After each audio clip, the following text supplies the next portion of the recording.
ওকে, তাহলে আমরা প্রথমে দেখি কি আছে। আমরা এটা বাংলাটা করি। Trees give shade for the benefit of others. তাহলে কি করে বৃক্ষ অন্যের উপকারে ছায়া দিয়ে থাকে, ছায়া দেয়। And while they themselves stand in the sun and endure the scorching, এখন scorching না, বানানটা ভুল আছে, scorching হবে, scorching heat, they produce the fruit of which others profit. তাহলে বলছে যে বৃক্ষ কি দিয়ে থাকে, যে আমাদের উপকারে ছায়া দেয় এবং তারা সূর্যের তাপ, প্রখর সূর্যের তাপ সহ্য করে আমাদেরকে ফলমূল দিয়ে থাকে, যেটা থেকে আমরা উপকার পেয়ে থাকি। তার মানে কি, বৃক্ষ আমাদের ছায়া দেয় এবং সূর্যের তাপ সহ্য করে আমাদেরকে, সূর্যের তাপ, বৃক্ষ কি, বৃক্ষ নিজে সূর্যের তাপ সহ্য করে আমাদেরকে ছায়া প্রদান করে এবং ফলমূল দিয়ে উপকার করে থাকে। The character of good man is like the trees, বৃক্ষের মতোই। What is the use of this perishable body if no use is made of it for the benefit of mankind? বলা হচ্ছে যে এই নশ্বর দেহের কি বা মূল্য আছে যদি সেটা মানব জাতির কোনো কল্যাণে কাজে না লাগে। এরপরে বলা হচ্ছে স্যান্ডেলউড, চন্দন কাঠ, the more it is rubbed the more scent does it yield. যে চন্দন কাঠকে আমরা যত বেশি ঘষবো, এটা থেকে তত বেশি সুগন্ধ বেরোবে। সুগার কেন, আখ, the more it is peeled and cut up into pieces, the more juice does it produce. যে সুগার কেন মানে আখকে, আখের চামড়া শুলে আমরা এটাকে ছোট ছোট টুকরো যত বেশি করব, এটা থেকে তত বেশি রস পাওয়া যাবে। The men who are noble at heart do not lose their qualities even in losing their lives. এখানে বলা হচ্ছে যে মহৎ প্রাণ ব্যক্তিরা তাদের জীবন ঝুঁকির মধ্যে পড়লেও তারা তাদের গুণাবলীকে হারিয়ে ফেলে না। What matters whether men praise them or not, লোকে তাদের প্রশংসা করলো কি করলো না, তারা সেটা নিয়ে গুরুত্ব দেয় না।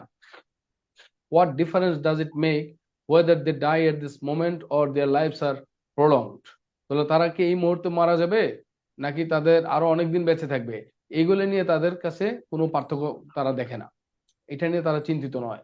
Happen what may, যাই ঘটুক, who does not live for happen what may, those who tread in the right path will not set foot in any other. তাহলে মহৎ লোকদের হচ্ছে কি, যে বলা হচ্ছে যে যাই ঘটুক না কেন, যারা একবার ঠিক পথে চলে অভ্যস্ত সে কখনো ভুল পথে পা ফেলে না। যারা ঠিক পথে চলে অভ্যস্ত তারা কখনো ভুল পথে পা ফেলে না। Life itself is unprofitable to a man who does not live for others. বলা হচ্ছে যে অন্যের জীবনের কাজে লাগে না, এমন ব্যক্তির জীবন অর্থপূর্ণ নয়। এমন ব্যক্তির জীবনের কোনো জীবনটা মূল্যহীন। To live for the mere sake of living one's life is to live the life of lower animals. বলছে শুধু নিজের জন্য বাঁচা হচ্ছে এক ধরনের ইতর প্রাণীর মতো বাঁচা। Those who lay down their lives for the sake of others will always be remembered with gratitude. যারা অন্যের জন্য নিজের জীবনকে উৎসর্গ করে তারা সবসময় মানুষের হৃদয়ে বেঁচে থাকে, তাদেরকে সবসময় মানুষ কৃতজ্ঞতার সাথে স্মরণ করে। এই যে কথাটা বলা হয়েছে এখান থেকে আমরা, এটা হচ্ছে জাস্ট একটা অনুবাদ নাকি, এটাকে যদি তুমি অনুবাদ করো তুমি জাস্ট এইভাবে চিন্তা করবে কি, যে বৃক্ষ প্রচন্ড তাপ সূর্যের প্রচন্ড তাপ সহ্য করে আমাদেরকে ছায়া প্রদান করে, পাশাপাশি আমাদেরকে ফলমূল দিয়ে আমাদের উপকার করে থাকে। বৃক্ষের মতো ভালো মানুষের চরিত্র বৃক্ষের চরিত্রের মতোই, বৃক্ষের চরিত্রের মতোই যেমন স্যান্ডেলউড, চন্দন কাঠকে যেমন যত বেশি ঘষা মাজা করা হবে এটা থেকে তত বেশি সুগন্ধ বেরোবে, অনুরূপ ভাবে আখকে কেটে যত বেশি টুকরো টুকরো করা হবে এটা থেকে তত বেশি রস নির্গত হবে। ঠিক তেমনি ভাবে ভালো মানুষের কি আছে, একটু মিউট করবেন না হয় সবাইকে মিউট করে দিবেন। সরকার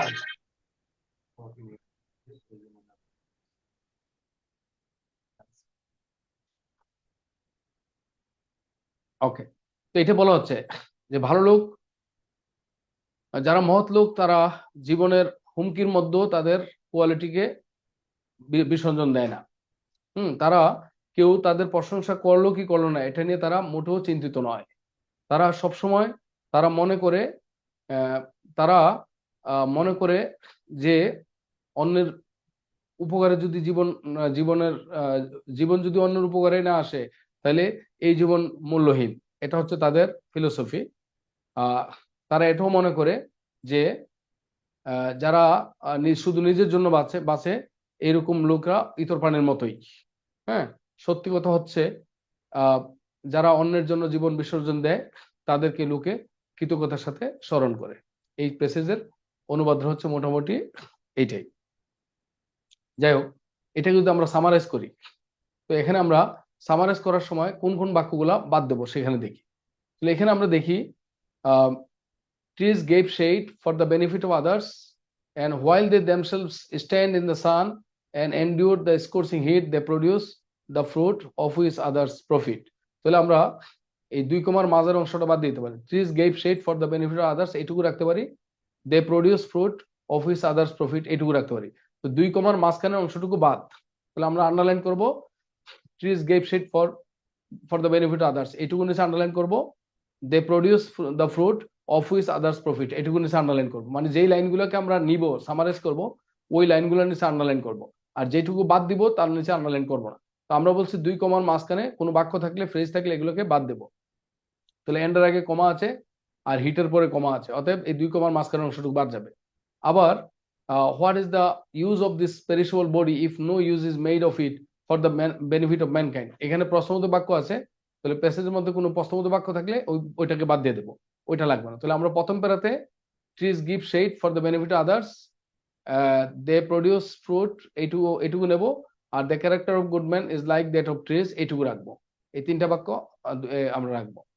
তারপরে আমরা দ্বিতীয় প্যারাতে দেখি sandalwood, the more it is rubbed the more scent does it yield. এটা একটা এক্সাম্পল, অতএব এক্সাম্পল সেন্টেন্স বাদ যাবে। Sugar cane, the more it is peeled and cut up into pieces the more juice does it produce. এটাও একটা example. তার মানে 1 নম্বর এবং 2 নম্বর বাক্য বাদ যাবে। 1 নম্বর বাক্য 2 নম্বর বাক্য বাদ যাবে। এবার the man who are noble at heart do not lose their qualities even in losing their lives, এটা থাকবে। এই বাক্যটা আমরা আন্ডারলাইন করব। এই বাক্যটা নিচে আন্ডারলাইন করব। What matters whether man praise them or not, এটা বাদ যাবে, এটা প্রশ্নবোধক বাক্য বাদ যাবে। What difference does it make whether they die at this moment, এটা একটা প্রশ্নবোধক বাক্য, এটাও বাদ যাবে। তাহলে happen what may those who, এটা আমরা রাখি।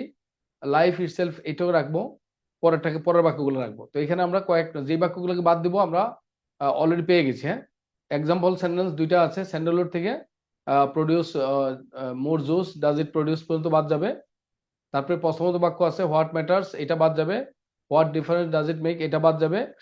আর what is the benefit, what is the use of this perishable body, এটা বাদ যাবে। আর এন্ডার আগে, প্রথম বাক্যে এন্ডার আগে কমা আছে আর হিটের পরে কমা আছে, এটুকু বাদ যাবে। তাহলে এই সেন্টেন্সগুলো আমাদের বাদ যাবে। বাদ যাওয়ার পর এবার বাকি যে বাক্যগুলো আছে এইটুকুকে আমরা এখন সামারাইজ করব।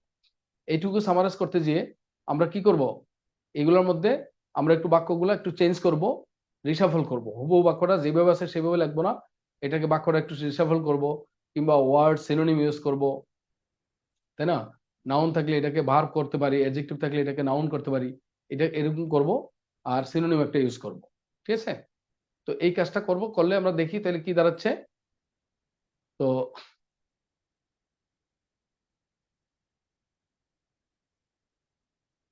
তাহলে আমরা কি পাচ্ছি, তাহলে আমরা যদি প্রথম বাক্য নেই তাহলে আমরা নিতে পারি trees give give us shade and fruit. তো এটা লিখতে পারি আমরা। প্রথম বাক্যে নিতে পারি trees give us fruit and shade and fruits. তো আমরা এটা এতটুকু নিলাম। এটাকে শুরু করলে ট্রিজ গিভ আস কি শেড এন্ড ফ্রুট, এটুকু নিলাম।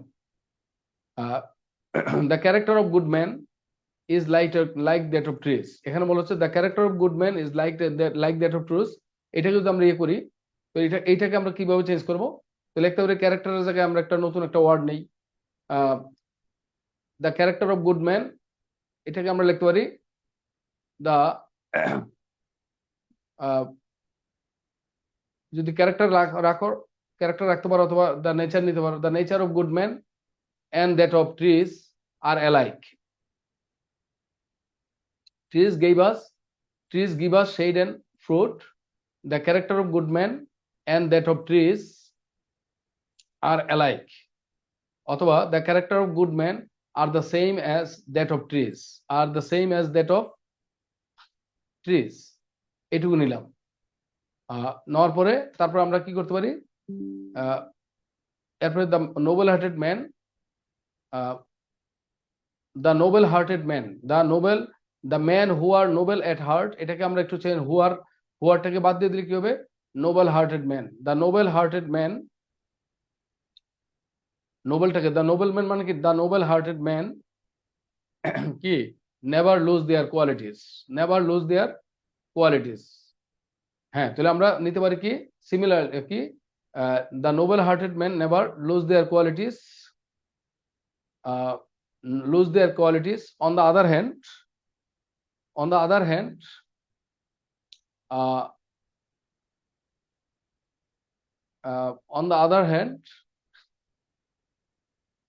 uh, the character of a selfish person is similar to that of lower animals. On the other of, এখানে নিতে পারি to live for the mere sake of living one's life is to live the life of lower animals. এখানে আমরা লিখতে পারি on the other hand, the character of a selfish person is similar to that of lower animals. হ্যাঁ, lower animals, এটাকে তাহলে আমরা একটু কি করতে পারি, আমরা যদি তোমরা সামারাইজ করতে চাও, জাস্ট এটাকে এইভাবে চিন্তা করতে পারো, আমি কয়েকভাবে চিন্তা করতে পারো।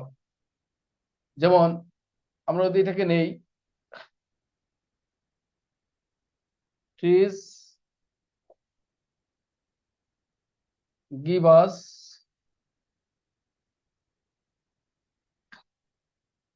shade and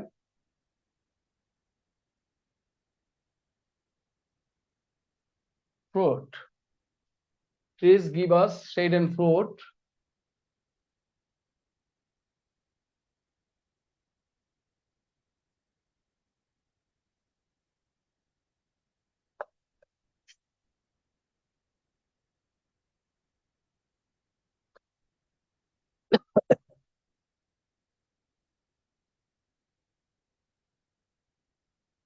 The nature of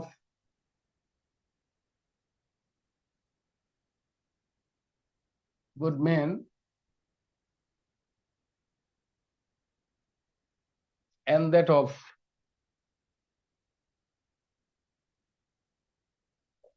trees are like টাকে আমরা alike বানিয়ে দিলাম, adjective করে দিলাম, আর alike, like এর পরিবর্তে আমরা নিলাম alike অথবা are the same. The nature of good men and that of trees are alike.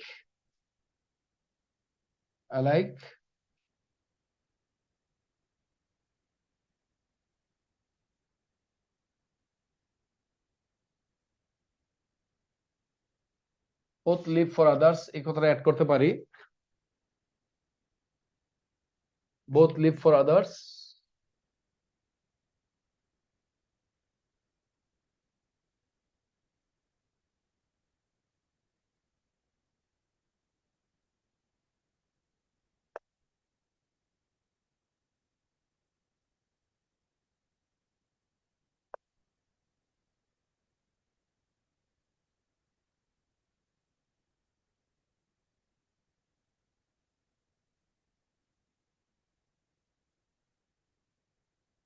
a noble hearted man never loses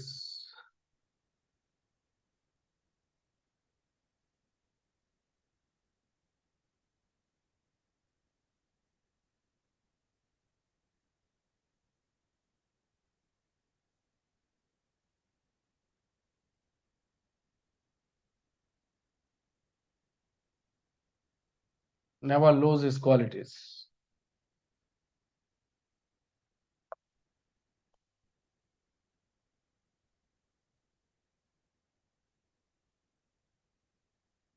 While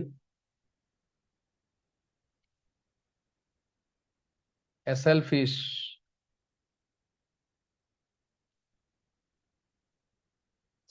man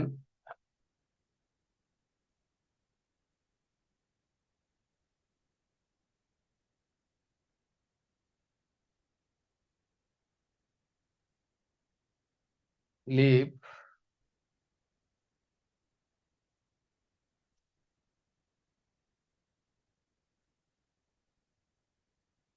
like a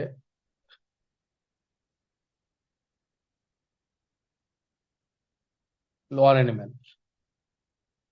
আমরা হোয়াইল দ্বারা অন দা আদার হ্যান্ড, তুমি এখন while লিখলাম, তুমি চাইলে হোয়াইলের পরিবর্তে on the other hand লিখতে পারো, ঠিক আছে, অন দা আদার হ্যান্ড লিখতে পারো, অথবা কনভার্সলি ইউজ করতে পারো। এই আর কি, কানেক্টর গুলো তুমি নিতে পারো, কানেক্টর গুলো তুমি তোমার পছন্দ অনুযায়ী নিতে পারো। Lower animal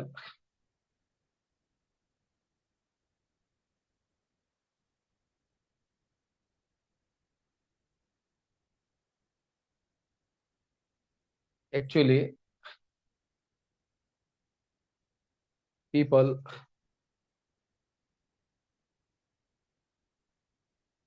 always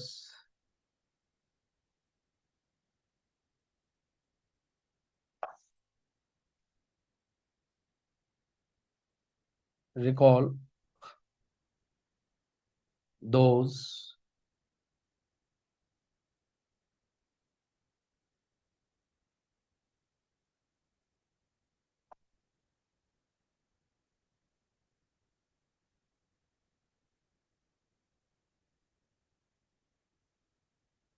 sacrificing their lives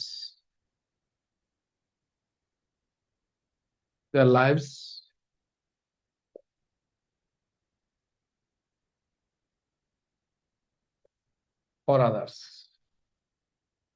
আমি লাস্টের লাইনটা কিভাবে ইয়ে করলাম সেটা দেখো, লাস্টের লাইনটা একটু দেখো।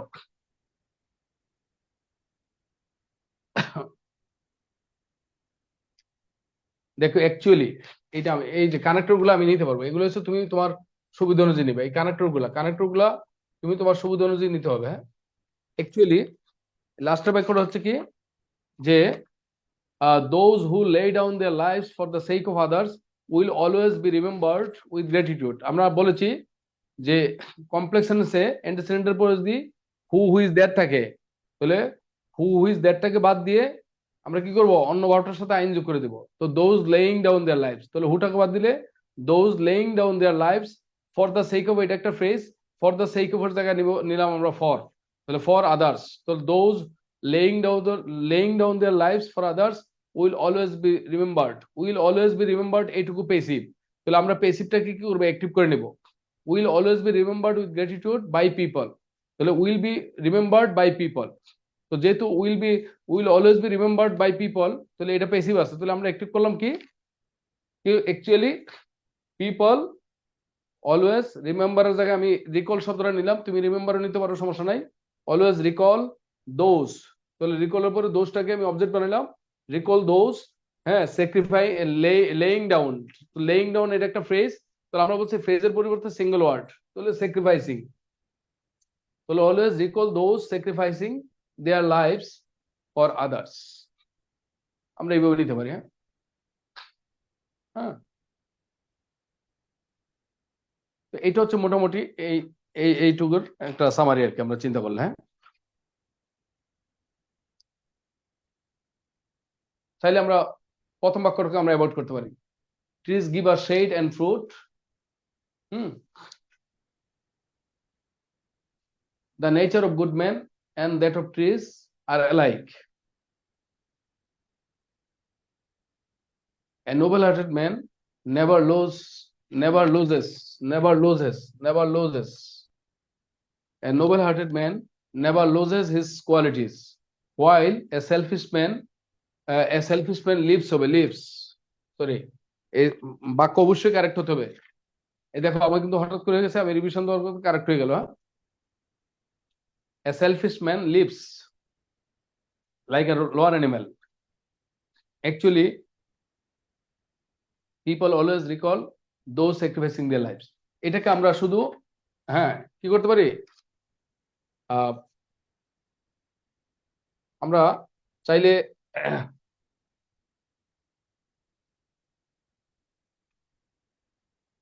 আমরা চাইলে এখান থেকে শুরু করতে পারি। The nature of good man and that of trees are alike. হ্যাঁ, a noble hearted man never lose his qualities, while a selfish man lives like a lower animal. Actually, people always recall those sacrificing their lives. এইটা হচ্ছে মোটামুটি একটা, তুমি যদি summarise করো তাহলে just কাকে বাদ দিলাম আমরা সামারির জন্য, আমরা কাকে কাকে বাদ দিব এই বাক্যগুলো আমরা এখান থেকে শেষ করলাম। এরপর বাকি যে বাক্যগুলো থাকবে সেই বাক্যগুলোর মধ্যে তুমি তোমার চয়েস অনুযায়ী একটু সেন্স অনুযায়ী সাজাইতে হবে বাক্যটা। এইটাই সামারি। হ্যাঁ, হ্যাঁ, ঠিক আছে। এখানে যে বাকি প্রথমত হচ্ছে আমরা এখান থেকে কারা কারা বাদ দিব সেটা ঠিক করলাম। ঠিক করার পর বাকি যে লাইনগুলো আছে ওই লাইনগুলোর মধ্যে একটু আনমিট করো। ওই লাইনগুলোর মধ্যে আমরা মানে সেন্স অনুযায়ী বাকি বাক্যগুলোকে আমরা সাজিয়ে নিতে হবে। হ্যাঁ, বলো, কে বলছো, বলো। স্যার আমি বলতে চাচ্ছি পরীক্ষায় তো অনেক বড় বড় প্যাসেজ আসবে, সেক্ষেত্রে হ্যাঁ, স্যার হ্যাঁ, 100 ওয়ার্ডের মধ্যে সামারি করাটা খুবই কঠিন হয়ে যায়, তো এইভাবে কি হবে? 100%, 100%। হ্যাঁ, তুমি স্যার এইভাবে এইটু এক পৃষ্ঠার মধ্যে লিখবে, এক পৃষ্ঠা। 100 ওয়ার্ড চিন্তা করার দরকার নাই, 100 ওয়ার্ড গণনার দরকার নাই। তুমি পিএসসির যে খাতা আসবে না ওই জি খাতার স্যার। মধ্যে এক পৃষ্ঠায় লিখবা। হ্যাঁ, শেষ। ওই খাতার মধ্যে এক পৃষ্ঠায় শেষ করবা, শেষ। এটাই তোমার টার্গেট। পিএসসির খাতায় যেটা আসবে এক পৃষ্ঠায় তুমি শেষ করবা, এটাই সামারি। হ্যাঁ, বিসিএস এর যে আমরা বিসিএস এর জন্য স্যার বলছি আমার রিকল দোজের পর বিভাগ কেন হলো না এটা? হ্যাঁ, রিকল, বলো। দোজের পরে বিভাগ কেন হলো না, এই নিয়মটা একটু। না, দোজের পরে বিভার থাকবে কেন? রিকল বিভার, দোজের পর বিভাগ কেন হলো না, এই নিয়মটা একটু বলতে। ও বিভার হলো না কেন? এটা তো আমি ওই যে প্রথম ক্লাসে আমি বলেছি, সে রিডিউস করার নিয়ম, অ্যাডজেক্টিভ ক্লজকে রিডিউস করার নিয়ম বলেছি অ্যান্টিসিডেন্টের পরে, যদি whose plus whose plus that থাকে তাহলে হুইজ দ্যাটটাকে বাদ দিয়া আমরা বিভার ছাড়া অন্য বার হইলে অন্য ভার্বের সাথে আইন যোগ করে দিবা। আর যদি বিভার থাকে তাহলে হুইজ দ্যাট প্লাস বিভার সহকারে বাদ দিতে হবে। ঠিক আছে, অ্যান্টিসিডেন্টের পরে হুইজ দ্যাট প্লাস বিভার থাকলে তাহলে হুইজ দ্যাট এবং বিভার সহকারে বাদ দিয়া বাকি ভার্বটা তুমি যোগ করে দিবা অ্যান্টিসিডেন্টের পরে। আর অ্যান্টিসিডেন্টের পরে যদি হুইজ দ্যাট এর পরে বিভার ছাড়া অন্য ভার্ব থাকে তাহলে হুইজ দ্যাট কে বাদ দিয়ে অন্য ভার্বের সাথে সরাসরি আইন যোগ করে দিবা। তো দোজ হু লে, তাহলে লেটা যেহেতু বিভার ছাড়া অন্য ভার্ব, তাহলে হুটাকে বাদ দাও, হুটা বাদ দিলে কি হয়ে যাবে? লেটা হয়ে যাবে লেইং। তুমি কি বুঝতে স্যার পারছো? ধন্যবাদ। হ্যাঁ, এটা হচ্ছে রিডিউস করার জি নিয়মটা। স্যার। রিডিউস করার নিয়মটা শিখতে হবে। প্যাসিভ ভয়েস থেকে অ্যাক্টিভ ভয়েস করবে। ঠিক আছে, ফ্রেজ ইডিয়মস থাকলে ফর দা সেক অফ, এটা একটা ফ্রেজ, ফ্রেজ ইডিয়মস এর জায়গায় সিঙ্গেল ওয়ার্ড ইউজ করবে। ফর দা সেক অফ মানে ফর। ঠিক আছে, ওই যে লাইকের জায়গায় আমি অ্যালাইক ইউজ করলাম, মানে মানে এটাকে আমি অ্যাডজেক্টিভ হিসেবে নিলাম, এরকম আর কি। হ্যাঁ, কথা বুঝতে পারছি? তাহলে এখানের মধ্যে কারা কারা বাদ দিবা সেটা দেখো। তুমি প্যাসেজের মধ্যে তোমার কাজ হচ্ছে কাকে কাকে বাদ দিবা, এটা তুমি দ্রুত বের করে ফেলতে হবে।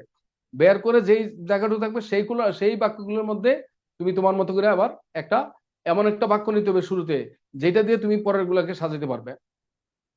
ওকে, মোট কথা হলো তুমি অনুবাদ করার ক্ষেত্রে যেমন ভাবানুবাদ করার ক্ষেত্রে, অনুবাদ করার ক্ষেত্রে বাংলা থেকে ইংলিশ, ইংলিশ থেকে বাংলা, এগুলোর ক্ষেত্রে যেমন তুমি আক্ষরিক অনুবাদ করতে যাবে না, ভাবানুবাদ করবা। ঠিক সামারি করার সময় তুমি এই যেই বাক্যগুলো থাকবে এগুলোর উপর তুমি ভাবটা নিয়ে তুমি মোটামুটি ওই বাক্যগুলোকে রিডিউস করবে। যেখানে স্যার রিডিউস করবে সামারির শুরুতে কি দেওয়া যাবে যে this passage is tell about, কোনো দরকার এরকম নাই, কিছু কোনো যে দরকার এই প্যাসেজটা? No, no need, no need, কোনো দরকার নাই। The passage, this passage deals with, this passage aims at highlighting, এগুলো কোনো দরকার নাই। হ্যাঁ, তুমি ওই যে প্রথম বাক্য আছে, প্রথম বাক্যটাকে এই যে ট্রিজ গিভ আর শেড, হ্যাঁ, trees give shade for the benefit of others আছে না, তাহলে আমি 2 কমা মাঝখানে বাদ দিয়ে দিলাম। বাদ দিলে কি trees give shade for the benefit of others মানে কি, এটাকে শুরু করলে কি ট্রিজ গিভ আস, হ্যাঁ, গিভ আস শেড এন্ড ওই যে এন্ড দে প্রডিউস ফ্রুট মানে কি they and fruit, give us shade and fruit, এটাকে আমি দুটো অবজেক্ট করে ফেললাম। হ্যাঁ,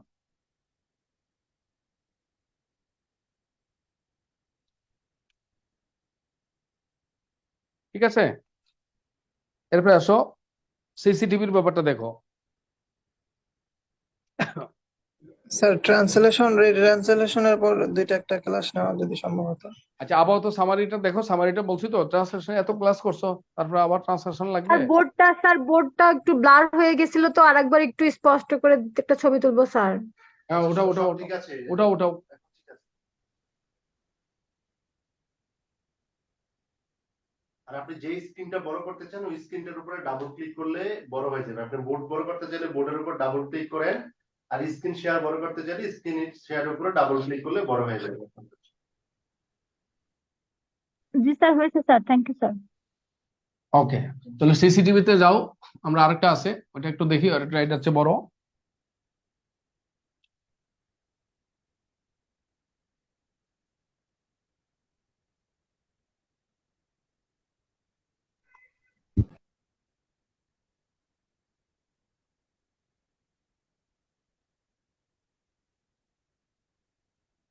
এটা না,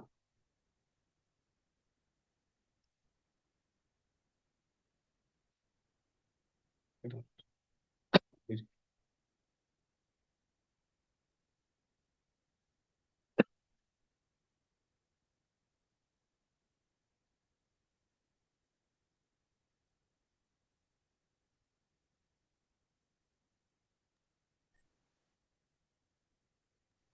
স্যার আমাদের পরীক্ষা কি ঘোষিত ডেটেই হওয়ার সম্ভাবনা বেশি, 27 নভেম্বর? কেন, তোমাদের কি এরপরে আবার সন্দেহ আছে নাকি? তোমরা কি আগামী বছর নিয়ে যেতে চাও নাকি? হ্যাঁ,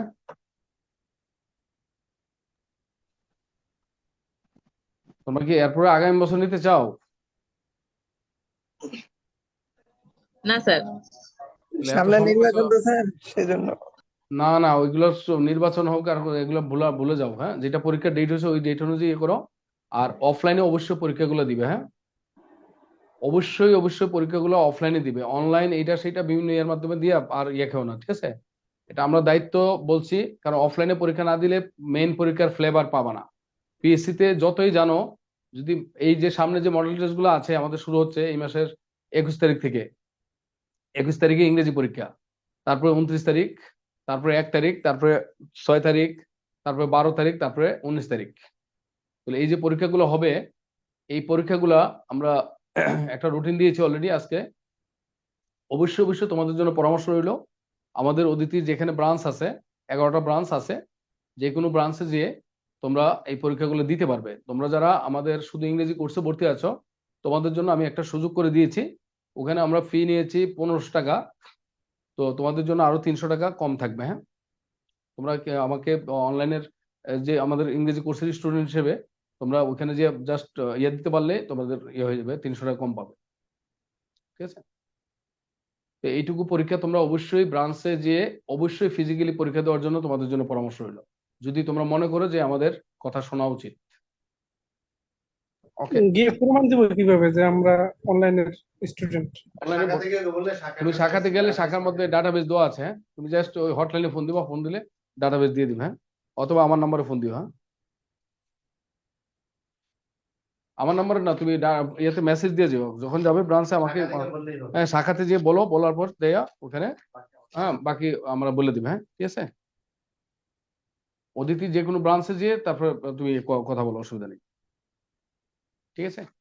পরীক্ষাটা অবশ্যই অবশ্যই দিবে, ব্রাঞ্চে দিবে, এটাই পরামর্শ। হ্যাঁ, কারণ পরীক্ষা না দিলে অনলাইনে পরীক্ষা দিয়ে কখনো ইমপ্রুভমেন্ট বুঝতে পারবে না। আর রিটেনে চান্স পাইছো মানে কি, এটা একটা বড় একটা ভাগ্যের বিষয়।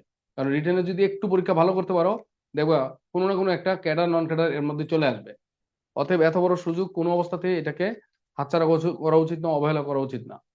ঠিক আছে? সর্বোচ্চ গুরুত্ব দিয়ে এই কাজটা করা উচিত। পরীক্ষাগুলো দিবে, ফুল অ্যান্সার করতে হবে, অবশ্যই অবশ্যই ফুল অ্যান্সার করতে হবে। এবং মানে পুরো সময় ধরে ফুল অ্যান্সার করতে হবে। লেখাগুলা একটু সুন্দর না হোক আর না হোক, 2 লাইনের মাঝখানে একটু গ্যাপ রেখে ফুল অ্যান্সার করবে। প্রত্যেকটা আনসারের যেখানে যতটুকু লেখা ততটুকু লিখতে হবে, মানে সমান সমান প্রশ্নের জন্য সমান সমান উত্তর। ঠিক আছে? মানে 5 নাম্বারের জন্য তুমি সবচেয়ে ভালো পারো এটা তো লেখছো 1.5 পৃষ্ঠা, আর একদম পারো না এটা বাদ, আর অর্ধেক পারো এটা তো লেখছো 1 পৃষ্ঠা, এরকম হবে না। তো সবচেয়ে ভালোর জন্য 1.5 পৃষ্ঠা লিখলে, তাহলে একদম পারো না এটার জন্য 1.5 পৃষ্ঠা, অর্ধেক পারলেও 1.5 পৃষ্ঠা। সব প্রশ্নের উত্তর লিখে আসতে হবে। স্যার একটা প্রশ্নের যদি কোনো আইডিয়া না থাকে আমি কি বানাই লিখে আসবো নিজের? একদম, সেটা যদি কোনো তথ্যভিত্তিক প্রশ্ন হয়, যেমন করোনা ভাইরাস কোন দেশে শুরু হয়েছে প্রথমে, এটা হচ্ছে তথ্যভিত্তিক, এরকম ক্ষেত্রে একটু সমস্যা হবে। কিন্তু যখন ডেসক্রিপটিভ, ন্যারেটিভ বা রিফ্লেক্টিভ কোনো এসে আসবে বা প্রশ্ন আসবে, অতি অবশ্যই এটার উত্তর লিখে আসবে। পারো আর না পারো, পড়লে প্রয়োজনে একই প্রশ্ন উত্তর দুইবার লিখে আসবে, প্রয়োজনে একই প্রশ্ন দেখে দুইবার লিখে আসবে। এবং এটা খাতার মাঝখানে, হ্যাঁ, সুরি যেটা করবা সেটা হচ্ছে ভালো প্রশ্নের পাশে ভালো প্রশ্ন এবং অর্ধেক ভালোর মাঝখানে খারাপ প্রশ্নটা লিখে আসবা, ঠিক আছে? আর রচনার মধ্যে অতি অবশ্যই মিনিমাম 4 পৃষ্ঠা লিখবে এসডিজি। এটা যে কোনো রচনায় আসুক, এসডিজি ভালো করে লিখে আসতে হবে, এটা মনে থাকে যেন। তাইলে মোটামুটি রচনাতে অন্তত 12-13 পৃষ্ঠা ইজিলি হয়ে যাবে, এসডিজি ভালো করে পড়ে যাবে। হ্যাঁ, স্যার একটা কথা বলবো। হ্যাঁ বলো। স্যার এসডিজির প্রত্যেকটা পয়েন্টকে আমি দিয়ে আসবো? এসডিজির 17টা পয়েন্ট মুখস্থ করে ফেলো কইরা, এবং তুমি হ্যাঁ। এটার সাথে কোনো না কোনো ভাবে তোমার যেই টপিকটা আসবে এটার সাথে অ্যাডজাস্ট করে ফেলতে পারবে, যে কোনো ভাবে হোক। হ্যাঁ, আমি গতকাল যে বলছি না, ওই যে ইয়ের মধ্যে এসডিজি রিলেট করে দিছি না, আন্ডারমাইনিং এসডিজিস, যে এই রচনার এটা এসডিজির সাথে যায় না, এরকম আসলে দিছি না গতকাল। আমি ওই যে রাফের মধ্যে দেখো, পভার্টি, হ্যাঁ, আন্ডারমাইনিং এসডিজিস কতটা পয়েন্ট আমি লিখেছি গত ইয়েতে দেখো, রাফের মধ্যে, রচনা রাফের মধ্যে কি কি পয়েন্ট লিখতে জি বলছি, স্যার। ওটার মধ্যে দেখো এসডিজি কিন্তু আমি রাখছি। হ্যাঁ, তার মানে তুমি যেই রচনায় আসো এসডিজি তুমি রাখবাই, এবং এটার মাঝখানে ডেসক্রিপটিভ অংশে ওই যে ইম্প্যাক্টের জায়গায়, ইম্প্যাক্ট এন্ড এফেক্টের জায়গায়, ঠিক আছে, এটা এসডিজি তুমি কমপক্ষে 3 থেকে 4 পৃষ্ঠা তুমি যেই কোনো ভাবে লিখে আসবা, এটা একদম নিশ্চিত ভাবে মাথায় রাখো, তাইলে তুমি 13 থেকে 14 পৃষ্ঠা ইজিলি রচনা লিখতে পারবা, ঠিক আছে? ওকে, তাহলে আমরা প্রথমে দেখি, আমরা এটা পড়ি কি আছে দেখো। আমি পড়ি, তোমরা শুনে দেখো। এখানে বলছে the number of CCTV or closed circuit television cameras in Britain has grown enormously in recent years. CCTV সংখ্যা, সিসিটিভি ক্যামেরার সংখ্যা ব্রিটেনে সাম্প্রতিক বছরগুলোতে ব্যাপক হারে বৃদ্ধি পেয়েছে। There are now more than 4 million, which makes an astonishing 1 camera for every 14 people. বলা হচ্ছে বর্তমানে প্রতি প্রায় 40 লক্ষ লোকের কাছে, 40 লক্ষ লোক সেখানে কি করে, 4 মিলিয়ন, 10 লক্ষ 1 মিলিয়ন, তো 4 মিলিয়ন মানে 40 লক্ষ লোক সিসি ক্যামেরা ব্যবহার করে, যেটা যার অর্থ হচ্ছে প্রতি 14 জনে একটা করে সিসি ক্যামেরা। ওকে, তারপর হচ্ছে CCTV has been used for many years for the surveillance of public areas associated with an obvious security risk such as military installations, airports, casinos and banks. বলা হচ্ছে সিসিটিভি পাবলিক এরিয়াতে, যে সকল public এরিয়ায় ঝুঁকি রয়েছে, নিরাপত্তা ঝুঁকি, স্পষ্টত নিরাপত্তা ঝুঁকি রয়েছে, যেমন সামরিক স্থাপনা, এয়ারপোর্ট, ক্যাসিনো এবং ব্যাংক। বলা হচ্ছে মিলিটারি, সামরিক স্থাপনা, এয়ারপোর্ট, ক্যাসিনো, ব্যাংকের মতো পাবলিক এরিয়া, পাবলিক প্লেসে যেখানে নিরাপত্তা ঝুঁকি রয়েছে সেখানে সিসিটিভি নজরদারির জন্য বহু বছর যাবৎ ব্যবহৃত হয়ে আসছে। However, since the 1990s, 90-এর দশক থেকে there has been a huge increase in the surveillance of everyday locations such as city and town centers, car parks, shops and traffic. বলা হচ্ছে যে 90-এর দশক থেকে এই সিসিটিভির ব্যবহারটা আরো বৃদ্ধি পেয়েছে, নিরাপত্তা ঝুঁকি রয়েছে এমন জায়গা ছাড়াও সাধারণ এলাকায়, যেমন সিটি এবং town, city centre, car park, গাড়ি পার্কিং এর এলাকা, শপস এবং ট্রাফিক, রাস্তাঘাটে ট্রাফিক চলাচল করে যেখানে সেসব জায়গায়, সেরকম সাধারণ জায়গাও নজরদারির জন্য সিসিটিভি ব্যবহার হয়ে আসছে। Added to this, more and more individuals are buying their own consumer CCTV systems for personal or commercial use. এর সাথে আরো যুক্ত হয়েছে যেটা, যে ব্যক্তিগত পর্যায়ে অথবা বাণিজ্যিক কাজে ব্যবহার করার জন্য ব্যক্তিশ্রেণীও সিসিটিভির ব্যবহার শুরু করেছে। The most common function of these systems is to survey the area in front of a house or business and antisocial or criminal behavior. এটা বলা হচ্ছে সিসিটিভির কমন ফাংশন কোনটা। সিসিটিভির কমন ফাংশন হচ্ছে এটা আহ, আহ, আহ, যেখানে এটা লাগানো হয় সেই এলাকাকে নজরদারি করা এবং কোনো বিজনেস সেন্টারে কোনো অ্যান্টি সোশ্যাল কোনো ক্রিমিনাল কার্যক্রম হয় কিনা সেটা নজরদারি করার জন্যই সাধারণত সিসিটিভি মূলত ব্যবহার করা হয়। People who buy these systems range from wealthy individuals who are afraid of being targeted by burglars to people who are not wealthy at all but who live in high crime areas such as Sinar City and are trying to protect themselves. বলা হচ্ছে CCTV কারা ব্যবহার করছে, বলা হচ্ছে যে CCTV ব্যবহার করছে আর্থিকভাবে সচ্ছল লোকেরা, সচ্ছল ব্যক্তিরা যারা মনে করে তাদের বাড়িতে ডাকাত কিংবা চোরের চোর ঢুকে তাদের বাড়ি ঘরে চুরি মানে আর্থিক ইয়ে হয়েছে, মানে তাদের বাড়িতে চুরি হওয়ার সম্ভাবনা আছে, ডাকাতি হওয়ার সম্ভাবনা আছে, এমন সচ্ছল লোকেরা সিসিটিভি ব্যবহার করে। পাশাপাশি যাদের আর্থিক অবস্থা ভালো না কিন্তু তারা অপরাধ প্রবণ এলাকায় বাস করে, তাই নিজেদেরকে রক্ষা করার জন্য অসচ্ছল লোকেরও সিসি ক্যামেরা ব্যবহার করে থাকে। তাহলে ধনিক শ্রেণীর সচ্ছল পরিবার লোকেরা তাদের পরিবার বাড়িঘরকে চোর ডাকাতের হাত থেকে রক্ষা করার জন্য সিসিটিভির ব্যবহার করে থাকে। তেমনি ভাবে অসচ্ছল লোকেরা যারা অপরাধ প্রবণ এলাকায় বাস করে তারা নিজেদেরকে রক্ষা করার জন্য সিসিটিভির ব্যবহার করে থাকে। For some people, the huge increase in public surveillance is a threat to the individual's civil rights, civil liberties, and is a sign that society is becoming increasingly authoritative. বলা হচ্ছে যে কিছু লোক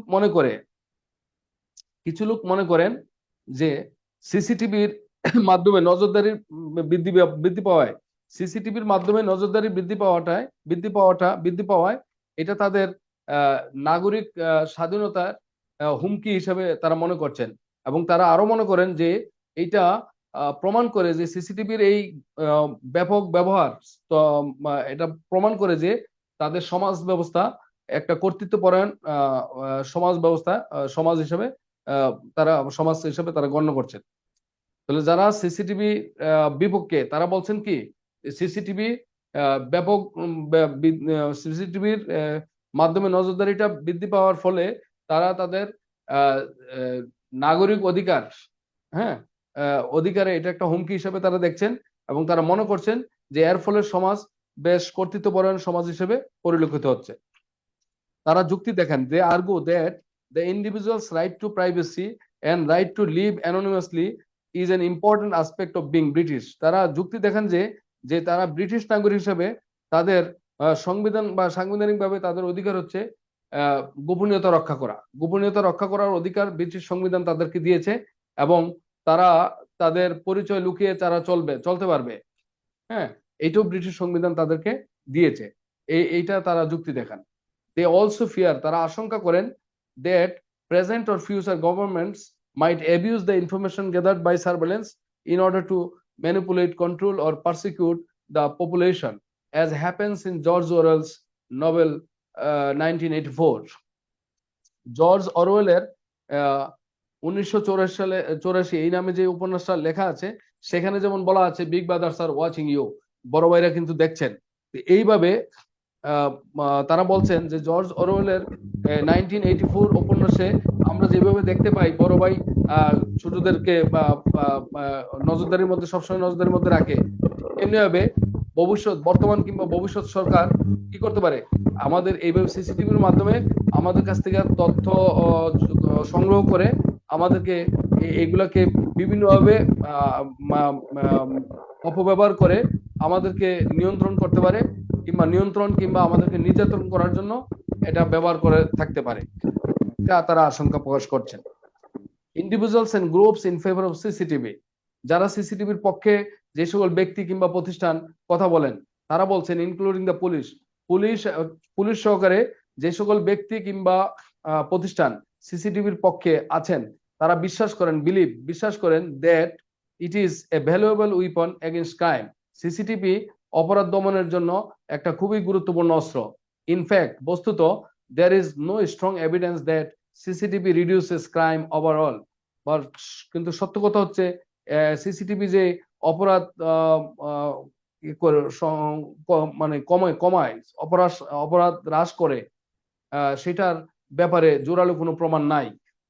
ইট may act as a deterrent in certain locations. কিছু কিছু এলাকায় CCTV প্রতিরোধক হিসেবে কাজ করতে পারে, but the crime is displaced to another location. কিন্তু ক্রাইম তখন সেই ক্ষেত্রে ক্রাইম এক জায়গা থেকে অন্য জায়গায় চলে যায়, অর্থাৎ ক্রিমিনালরা তখন জায়গা চেঞ্জ করে অন্য জায়গায় চলে যায়। ইট is not even always a good deterrent. সত্যিকার বলতে সিসিটিভি সবসময় ভালো প্রতিরোধক নয়। Many criminals are not afraid of CCTV. বা অনেক অপরাধী আছে যারা সিসিটিভি কে ভয় পায় না, কারণ বিকজ দে নো, তারা জানে that the cameras may not be running or that no one is likely to be watching the screens। কারণ তারা জানে যে সিসিটিভি সবসময় চালু নাও থাকতে পারে, অথবা সিসিটিভি থেকে কেউ তাদেরকে পর্যবেক্ষণ করছে এমনটাও না। এই কারণে ক্রিমিনালরা সিসিটিভির কারণে অনেক সময় ভয় পায় না। Few crimes are solve through CCTV. এই কারণে বলা হচ্ছে খুব কম সংখ্যক অপরাধী সিসিটিভির মাধ্যমে সমাধান হয়ে থাকে। সামটাইমস, মাঝে মাঝে CCTV footage is analyzed retrospectively to identify criminals after a crime has taken place। বলা হচ্ছে মাঝে মাঝে সিসিটিভি অপরাধ সংঘটিত হওয়ার পর পূর্বের ফুটেজ দেখে, সিসিটিভির মাধ্যমে আগের ফুটেজ দেখে অপরাধীদেরকে চিহ্নিত করার চেষ্টা করা হয়ে থাকে। But even this process is enormously time consuming and expensive. বলা হচ্ছে এই প্রসেসটিও কি হচ্ছে একটা সময় ক্ষেপণ করে এবং খুবই ব্যয়বহুল। One promising new development is the computer monitoring of CCTV। হ্যাঁ, ভবিষ্যতে সিসিটিভির পক্ষে বলা হচ্ছে যে ভবিষ্যতে সিসিটিভিকে যদি কম্পিউটারের মাধ্যমে মনিটরিং মানে পর্যবেক্ষণ করা যায়, এমন একটা মনিটরিং ব্যবস্থার মধ্যে আনা যায়, সেটা একটা ভালো লক্ষণ হতে পারে। where computers are programmed to notice unusual movements। যেখানে কম্পিউটারে প্রোগ্রামটা এমন ভাবে দেওয়া থাকবে যেখানে অস্বাভাবিক কোনো গতিবিধি চলাচল দেখলে সেখানে কি হবে, such and sound and alarm, সেখানে কি অ্যালার্ম বেল বেজে উঠবে। Meanwhile we can expect the argument about the rights and wrongs of CCTV to continue. আমরা সিসিটিভির এই পক্ষে বিপক্ষে আলোচনা আমরা এর মধ্যে চলতেই থাকবে। হ্যাঁ, এই কথা দ্বারা কি বোঝাচ্ছে? আমরা এতক্ষণ যেই বললাম এই কথা দ্বারা আমরা যদি সংক্ষেপে এটাকে অনুবাদ করি, ভাবানুবাদ করো, কিভাবে করবা? যেমন এই কথাটা যদি তোমাকে বলে যে রিট্রান্সলেট করো, তাহলে তুমি কি করবা? এই কথাটা দ্বারা তুমি এইভাবে বলতে পারো যে ব্রিটেনে সাম্প্রতিক বছরগুলোতে সিসিটিভির ব্যবহার ব্যাপক হারে বৃদ্ধি পেয়েছে। এরপরের লাইনটা তুমি না লিখলেও চলবে। অথবা তুমি বলতে পারো ব্রিটেনে সাম্প্রতিক বছরগুলোতে সিসিটিভির ব্যবহার ব্যাপক হারে বৃদ্ধি পেয়েছে, যেখানে প্রতি 14 জন লোকের জন্য একটি করে সিসিটিভি রয়েছে বলা হয়। সিসিটিভি একসময় যেখানে নিরাপত্তার ঝুঁকি রয়েছে, সামরিক স্থাপনা, এয়ারপোর্ট, ক্যাসিনো, ব্যাংকের মতন এলাকা যেখানে নিরাপত্তার ঝুঁকি রয়েছে, সেই সব জায়গায় নজরদারির জন্য ব্যবহৃত হতো। কিন্তু 90-এর দশক থেকে দোকানপাট, শপিং মল, গাড়ি পার্কিং এলাকায়, শহর নগরের বিভিন্ন সাধারণ এলাকায় সিসিটিভির ব্যবহার বৃদ্ধি পেয়েছে। পাশাপাশি ব্যক্তি শ্রেণীর ক্ষেত্রেও সিসিটিভির ব্যবহার বৃদ্ধি পেয়েছে। সিসিটিভি মূলত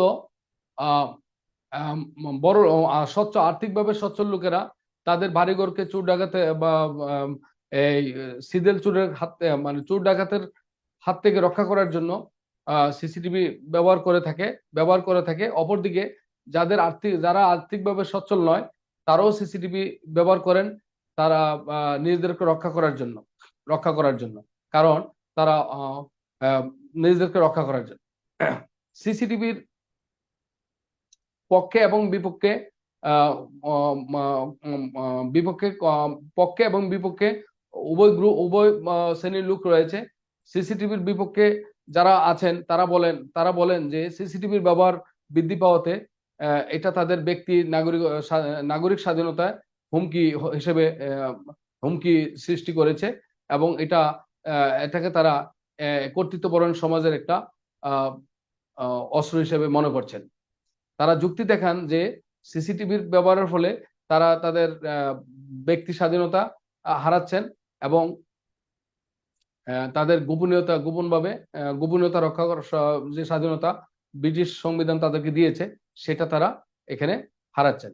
তারা আরো আশঙ্কা করছেন যে এই সিসিটিভির ব্যবহার বৃদ্ধির ফলে বর্তমান কিংবা ভবিষ্যৎ সরকার তাদের কাছ থেকে তথ্য সংগ্রহ করে তাদেরকে এগুলো অপব্যবহার করে তাদেরকে অন্যভাবে নিয়ন্ত্রণ করার চেষ্টা করতে পারে অথবা নির্যাতন করতে পারে। অপরদিকে পুলিশ সহকারে অন্যান্য ব্যক্তি এবং প্রতিষ্ঠান যারা সিসিটিভির পক্ষে কথা বলছেন তারা বলছেন যে সিসিটিভি অপরাধ দমনে একটি বড় একটা অস্ত্রস্বরূপ। যদিও তাদের এই মতামতের যদিও অপরাধ হ্রাস করার ব্যাপারে সিসিটিভির পক্ষে জোরালো কোনো প্রমাণ পাওয়া যায় না। সত্যি বলতে সিসিটিভি কোনো অবস্থাতেই সিসিটিভি সর্বোচ্চ একটি প্রতিরোধক ব্যবস্থা হতে পারে, প্রতিরোধক ব্যবস্থা হিসেবে কাজ করতে পারে, কিন্তু কাজ করতে পারে এই কারণে যে অপরাধ এক জায়গা থেকে অন্য জায়গায় স্থানান্তর হতে পারে। সত্যি বলতে সিসিটিভির মাধ্যমে অপরাধ কোনো অবস্থাতেই হ্রাস হয় না। অপরাধের সংখ্যা কমছে না।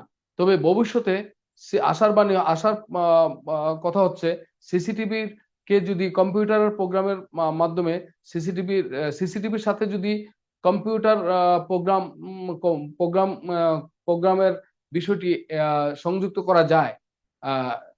করা যায় যেখানে অস্বাভাবিক কোনো মুভমেন্ট গতিবিধি দেখলে সতর্ক সংকেত বেজে উঠবে, এমন একটি ব্যবস্থা ভবিষ্যতে সিসিটিভির জন্য আশাব্যঞ্জক হতে পারে। জাস্ট এটা হচ্ছে সিসিটিভির তোমার অনুবাদ যদি করো। এটাকে তুমি আরো অনুবাদ যদি সহজে করতে চাও, আরো সহজ করে, আরো তুমি প্রয়োজনে যদি সময় সেভ করতে চাও আরো কমাই ফেলতে পারো। তুমি এইভাবে লিখতে পারো, সিসিটিভি ব্রিটেনে সাম্প্রতিক বছরগুলোতে সিসিটিভির সংখ্যা ব্যাপক হারে বৃদ্ধি পেয়েছে। সিসিটিভি ব্যবহার ব্যাপক হারে বৃদ্ধি পেয়েছে। প্রতি 40 লক্ষ, সেখানে প্রতি 14 জনের জন্য একটি করে সিসিটিভি ব্যবহার হচ্ছে বলে বলা হয়। সিসিটিভির ব্যবহার যদিও নিরাপত্তা ঝুঁকি রয়েছে এমন জায়গায় বহু বছর যাবৎ ব্যবহৃত হয়ে আসছে, কিন্তু 90-এর দশক থেকে সাধারণ এলাকায় শপিং মল থেকে শুরু করে অতি সাধারণ এলাকাও সিসিটিভির ব্যবহার হয়ে আসছে। পাশাপাশি ব্যক্তি শ্রেণীর ক্ষেত্রে সিসিটিভির ব্যবহারও বৃদ্ধি পেয়েছে। সাধারণত সিসিটিভি বড় লোকরা তাদের বাড়িঘরকে চোর ডাকাত থেকে সিজেল চোরের হাত থেকে রক্ষা করার জন্য সিসিটিভির ব্যবহার করে আসছে। অনুরূপভাবে যারা অপরাধ প্রবণ এলাকায় বাস করে এমন লোক যাদের আর্থিক অবস্থা ভালো নয় তারাও নিজেদেরকে রক্ষা করার জন্য সিসিটিভি ব্যবহার করে আসছে। সিসিটিভির বিরুদ্ধে যারা সিসিটিভির মাধ্যমে নজরদারিকে যারা সমর্থন করেন না, তারা মনে করেন যে সিসিটিভির ফলে তারা তাদের নাগরিক স্বাধীনতা হুমকির মধ্যে পড়েছে। অপরদিকে পুলিশ সহকারে যে সকল ব্যক্তি বা প্রতিষ্ঠান সিসিটিভির পক্ষে কথা বলেন তারা বলছেন যে সিসিটিভি অপরাধ দমনে একটি বড় অস্ত্রস্বরূপ। যদিও তাদের এই মতামতের বিষয়ে কোনো জোরালো কোনো প্রমাণ পাওয়া যায় না। সত্যি বলতে সিসিটিভি একটি প্রতিরোধক হিসেবে কাজ করে, কেননা অপরাধ এক জায়গা থেকে অপর জায়গায় স্থানান্তর হতে পারে। সিসিটিভির বিষয়ে আশার বাণী হচ্ছে ভবিষ্যতে সিসিটিভির সাথে যদি কম্পিউটার প্রোগ্রামের মাধ্যমে মনিটরিং এর ব্যবস্থা করা যায়, যেখানে অস্বাভাবিক গতিবিধি দেখলে সতর্ক সংকেত বেজে উঠবে, তাহলে সিসিটিভির প্রয়োজনীয়তা খুব সিসিটিভি খুব কার্যকর হবে এটা আশা করা যায়। এটা হচ্ছে আমাদের ভাবানুবাদ। এখন আমরা যদি এটাকে আমরা সামারাইজ করি তাহলে কিভাবে করব? সামারাইজ করলে আমরা প্রথম প্যারা থেকে কারা কারা বাদ দিব আমরা ঠিক করে ফেলি। যেমন প্রথম প্যারাতে আসো, আমি বলছি কাকে কাকে বাদ দিব। অল ক্লোজ সার্কিট টেলিভিশন ব্র্যাকেটের মাধ্যমে অথবা দুই কমার মাঝখানে অথবা কোটেশন মার্কের মাঝখানে আমরা যদি কি পাই, কোনো বাক্য অথবা ফ্রেজ পাই, এটাকে বাদ দিব। এখানে ব্র্যাকেটের মাঝখানে দেখো অর টেলিভিশন আছে, তার মানে এইটুকু বাদ যাবে। তারপরে ইন রিসেন্ট ইয়ার্স সালের নাম বাদ যাবে, তাহলে ইন রিসেন্ট ইয়ার্স বাদ যাবে। তাহলে আমরা প্রথম বাক্যে প্রথম প্যারার আমরা কতটুকু আন্ডারলাইন করব? The number of CCTV cameras in Britain has grown enormously, এইটুকু আমরা আন্ডারলাইন করব। এরপর আমরা দেখো দেয়ার আর নাও মোর দেন 4 মিলিয়ন, 4 মিলিয়ন এটা একটা ডেটা, তাহলে ডেটা বাদ যাবে। Which makes an astonishing 1 camera for every 14 people, 14 people এটা একটা ডেটা, তাহলে ডেটা বাদ যাবে। 14 পিপল বাদ যাবে, 4 মিলিয়ন বাদ যাবে। তার মানে আমরা দ্বিতীয় সেন্টেন্সে 4 মিলিয়ন এন্ড 14 পিপল বাদ দিলে এই বাক্যে আর কিছুই থাকছে না, অতএব আমরা এখানে পুরো বাক্যটাকে বাদ দিয়ে দিতে পারছি। তাহলে প্রথম প্যারা থেকে আমরা শুধু যেটুকু সামারাইজ করবো সেটুকু হচ্ছে the number of CCTV camera in Britain has grown enormously, শুধু এইটুকু আন্ডারলাইন করবো। The number of CCTV cameras in Britain has grown enormously, আমরা প্রথম প্যারাতে শুধু এইটুকুকে সামারাইজ করব। এবার দ্বিতীয় প্যারাতে আসি, আমরা যে প্রথম প্যারা থেকে শুধু এতটুকু নেব, বাকিটুকু নেব না, কারণ ডেটাকে বাদ দিয়ে দিলাম। তারপরে দ্বিতীয় প্যারাতে CCTV has been used for many years for the surveillance of public areas associated with an obvious security risk, এই পর্যন্ত আমরা নিব। এইটুকু নিচ্ছে, সিসিটিভি থেকে রিস্ক পর্যন্ত আন্ডারলাইন করব। আমরা বলছি সাচেস অথবা ফর এক্সাম্পলের পরে এক্সাম্পল সেন্টেন্স বাদ যাবে, তো সাচেস থেকে শুরু করে ব্যাংকস পর্যন্ত বাদ যাবে। তারপর হাওয়াভার সিন্স দ্য 1990s সালের নাম থাকলে দশকের নাম থাকলে এটা বাদ যাবে, তাহলে হাওয়াভার থেকে 1990s পর্যন্ত বাদ যাবে। তো there has been a huge increase in the surveillance of everyday locations, তাহলে দেয়ার থেকে শুরু করে লোকেশন পর্যন্ত আমরা আন্ডারলাইন করব। এখানে সাচেস থেকে শুরু করে ট্রাফিক পর্যন্ত বাদ যাবে। added to this more and more individuals are buying their এই বাক্যটাকে আমরা নেব, কমার্শিয়াল ইউজ পর্যন্ত আমরা নেব, আন্ডারলাইন করো। এরপর দেখো the most common function of this system, তাহলে আমরা ফাংশন, ডেসক্রিপশন, এক্সপ্লেনেশন, ফাংশন, হ্যাঁ, ডিফিনিশন, এগুলো বাদ যাবে। তাহলে ফাংশনটা বাদ যাবে, দা মোস্ট কমন ফাংশন, তাহলে এখান থেকে এটা হচ্ছে ফাংশন, তার মানে কি আমরা বিহেভিয়ার পর্যন্ত বাদ দেবো। দা মোস্ট কমন থেকে শুরু করে বিহেভিয়ার পর্যন্ত এটুকু বাদ যাবে। People who buy this system, তার মানে কি এক্সপ্লেনেশন, তাহলে সিসিটিভি কারা ব্যবহার করে, এখানে একটা এক্সপ্লেনেশন দিয়েছে বা ডেসক্রিপশন দিয়েছে। তাহলে people who buy this systems range from থেকে শুরু করে একদম প্রোটেক্ট দেমসেলস পর্যন্ত এইটুকু বাদ যাবে, কারণ ডেসক্রিপশন, এক্সপ্লেনেশন, ডিফিনিশন, ফাংশন, হ্যাঁ, বাদ যাবে। তাহলে আমরা দি মোস্ট কমন থেকে শুরু করে প্রোটেক্ট দেমসেলস পর্যন্ত বাদ যাবে। আমরা তৃতীয় প্যারা, for some people the huge increase in public surveillance is a threat to the individual civil liberties, আমরা এইটুকু আন্ডারলাইন করব। and is a sign that society is becoming increasingly authoritative, সর্বোচ্চ এইটুকু আন্ডারলাইন করতে পারি। দে আর্গু মানে কি যুক্তি দেখায়, তার মানে এক্সপ্লেন করে, তো দে যুক্তি দেখায় তার মানে আর্গু মানে এক্সপ্লেন করা, তো দে আর্গু থেকে শুরু করে তার মানে পরের লাইনটা বাদ যাবে, ব্রিটিশ পর্যন্ত বাদ যাবে। দে অলসো ফিয়ার, এটাও একটা এক্সপ্লেনেশন, তাহলে এখান থেকে শুরু করে 1984 এই পর্যন্ত বাদ যাবে। তারপরে আমরা চতুর্থ প্যারা, individuals and groups in favor of CCTV including police, তাহলে ইনক্লুডিং পুলিশ এটুকু বাদ যাবে, কমা দুই কমার মাঝখানের অংশ এটুকু বাদ যাবে। Believe that it is valuable weapon against crime, এটুকু আন্ডারলাইন করব। ইন্ডিভিজুয়ালস থেকে ক্রাইম পর্যন্ত আন্ডারলাইন করব, ইনক্লুডিং পুলিশ এটুকু বাদ যাবে। In fact there is no evidence CCTV reduces crime, এটুকু আন্ডারলাইন করো। It may act as a deterrent in certain locations but the crime is displaced to another location, এটুকু underline করো। It is not even always a good deterrent, এটুকু underline করো। হ্যাঁ, many criminals aren't afraid of CCTV because they know, এখানে আবার criminal সম্পর্কে তাদের activity সম্পর্কে ডেসক্রাইব করছে, ডেসক্রিপশন বাদ। তাহলে মেনি ক্রিমিনালস থেকে শুরু করে likely to be watching the screens, এটুকু বাদ যাবে। Few crimes are solve through CCTV, এটুকু আন্ডারলাইন করো। Sometimes CCTV footage is analysed retrospectively, এইটুকু আবার ডেসক্রিপশন দিচ্ছে, তাদের কাজের সিসিটিভির ডেসক্রিপশন দিচ্ছে, ডেসক্রিপশন বাদ যাবে। তাহলে এখান থেকে আমরা এক্সপেন্সিভ পর্যন্ত বাদ যাবো। One promising new development is the computer monitoring of CCTV, এইটুকু চাইলে রাখতে পারি, বাদ দিলেও পারি, সমস্যা নেই। তাহলে এইটুকু হচ্ছে, এই আন্ডারলাইন করে এই লাইনগুলোকে আমরা সামারাইজ করব। আমি যেটুকু বলেছি এই লাইনগুলোকে আমরা সামারাইজ করব। তাহলে আমরা কাকে কাকে বাদ দিব সামারি করার সময়, আমাদের প্রথম কাজ হচ্ছে আমরা কাকে কাকে বাদ দিব সেইটুকু যদি আমরা বুঝতে পারি, তাহলে সেইটা হচ্ছে আমাদের জন্য অনেক বেশি কাজে লাগে। আমি আবারও বলছি, এরকম বড় প্যাসেজ থেকে যখন আমরা সামারি করব, প্রথমে আমরা কি করব,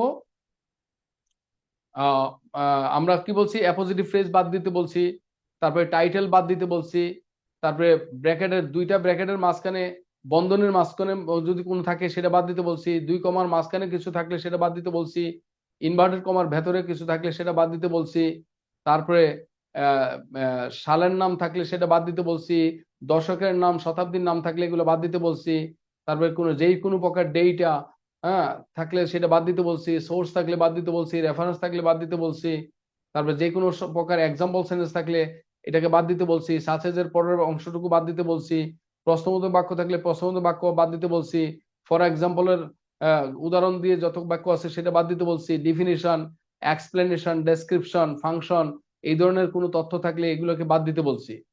এইটুকু বাদ দেওয়ার পরে যেইটুকু থাকবে সেই বাক্যগুলোকে আমরা বলছি সামারাইজ করতে।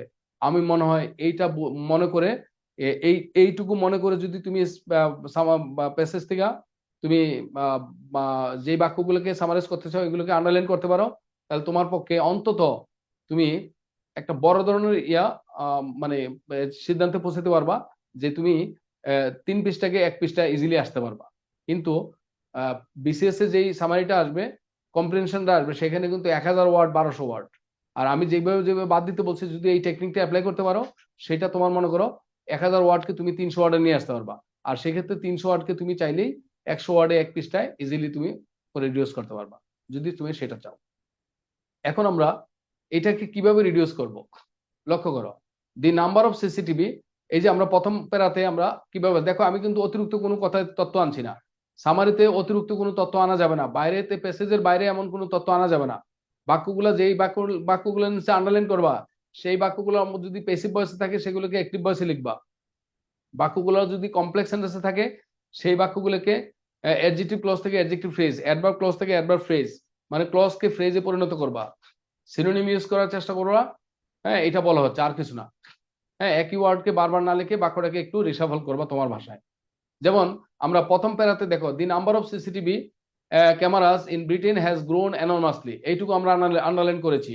তো এইটুকুকে আমরা হুবহু এইভাবে না লিখে আমরা এটাকে লিখতে পারি এইভাবে, যেমন the number of CCTV cameras in Britain has grown enormously, এইটাকে তুমি এইভাবে লিখতে পারো, Britain has a large number of CCTV cameras. এখানে প্রথম প্যারাতে যেটা দেওয়া আছে, the number of CCTV cameras in Britain has grown enormously, এই কথাটাকে আমরা একটু রিশাফল করে লিখতে পারি এইভাবে, Britain has a large number of CCTV cameras. হ্যাঁ, তারপরে কি, CCTV has been used for many years, তাহলে আমরা বলতে পারি সিসিটিভি হ্যাজ বিন ইউজড। তাহলে এটাকে আমরা সিসিটিভি হ্যাজ বিন কথাটাকে রিডিউস করে আমরা লিখতে পারি ইউজড ফর, মানে অপেনার হিসেবে ইউজ করতে পারি একটা ওয়ার্ড, যেমন used for for the surveillance of public areas, used for the surveillance of public areas, এটুকু নিতে পারে, used for the surveillance of public areas with security risk, used for the surveillance of public areas with security risk associated with an obvious security risk, না দিয়ে আমরা শুধু with নিতে পারি, associated with জায়গায় সংক্ষেপে লেখো with। তাহলে used ফর মেনি ইয়ার্স আমরা এটা নেব না, ওই যে ইয়ার্স, ইয়ার্স এখানে সালের নাম, এটা বাদ। তাহলে ইউজড, হ্যাজ বিন ইউজড, এটাকে যদি আমি যদি ওপেনার করি তাহলে ইউজটা নিলাম, হ্যাজ বিনটাকে বাদ দিলাম। তাহলে পাস্ট পার্টিসিপল কি করে, প্যাসিভ ভয়েসকে, বাক্যটা যদি প্যাসিভ ভয়েসে থাকে তাহলে এটা কি করব, আমরা ওপেনার হিসেবে নিতে পারি। প্যাসিভ ভয়েসের বাক্যটাকে আমরা কি করতে পারি, ওই প্যাসিভ ভয়েসের বাক্যটাকে আমরা ওপেনার হিসেবে ইউজ করতে পারি। তাহলে সেখানে পাস্ট পার্টিসিপলটাকে ওপেনার হিসেবে নিতে পারি। তাহলে হ্যাজ বিনটাকে বাদ দিলে ইউজড, তাহলে ইউজটাকে ওপেনার হিসেবে নিলে তাহলে used for the surveillance of public areas with security risk, risk comma, এরপর সিসিটিভি কে কমার পরে সিসিটিভি কে সাবজেক্ট হিসেবে ইউজ করি। CCTV CCTV, the CCTV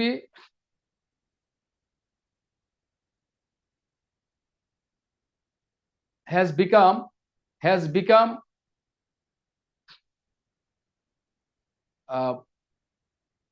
CCTV the use of used for, এটা লিখতে হবে, used for the surveillance of public areas with security risk. The use of CCTV has spread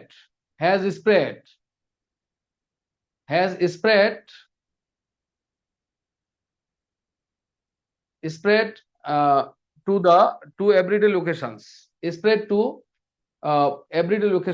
has spread to everyday locations, while individuals are also using them.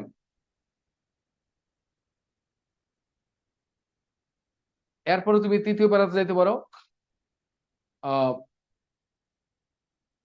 The opponents of CCTV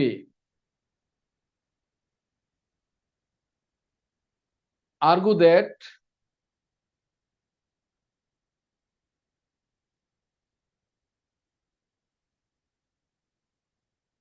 এভাবে লিখতে হবে, the opponents of, আমরা এভাবে লিখতে পারি, আমরা একটু লিখে দিই এটা, আমরা এভাবে লিখতে পারি, Britain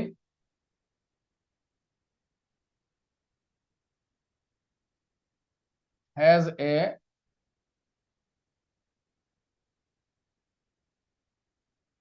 large number of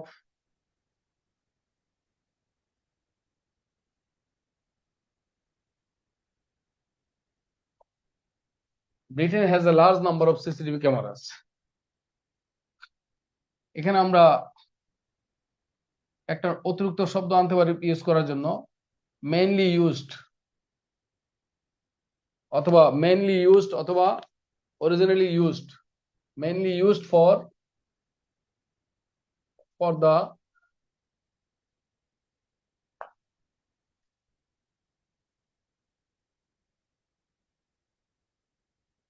surveillance of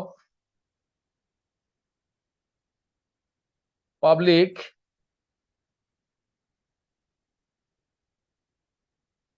areas with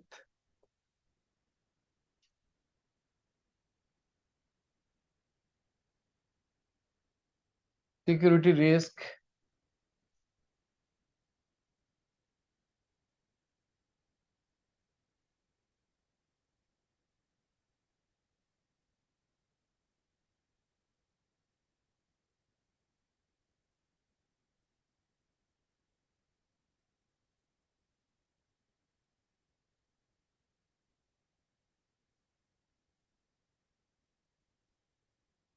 CCTV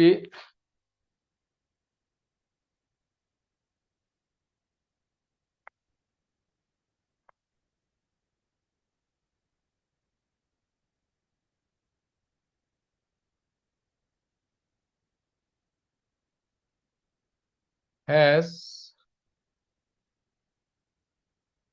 spread to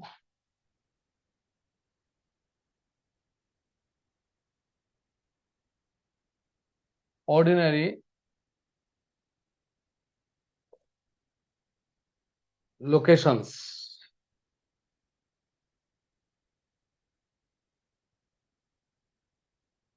while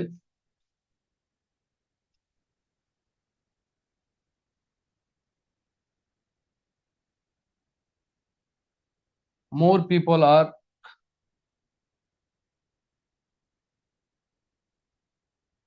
buying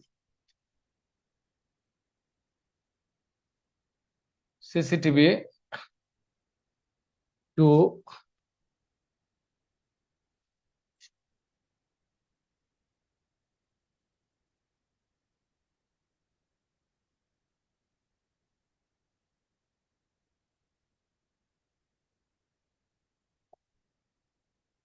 protect themselves.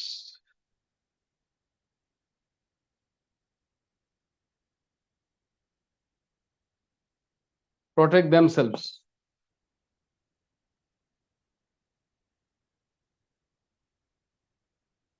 The